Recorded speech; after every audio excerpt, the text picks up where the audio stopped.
Você me dizia que a gente combinava, mas era de um outro alguém que ainda gostava. E pra não me ver chorar, resolveu desistir, me deixar. Eu sofri demais porque já tinha um sentimento, e por um tempo que fiquei jogado ao vento. Mas outra pessoa surgiu e então resolvi arriscar. Foi legal, a gente foi se conhecendo, nada mal, e logo foi se entendendo. Percebi que ela foi se apaixonando, e aí eu vi que algo foi mudando. Mas meu coração não quis se entregar.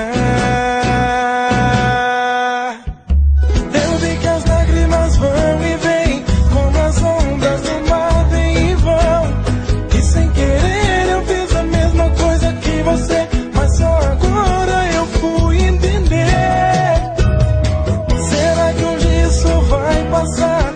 Ou será que vai ser sempre assim? Eu esperando por alguém que sei não vai voltar, e desprezando quem gosta de mim. Você me dizia que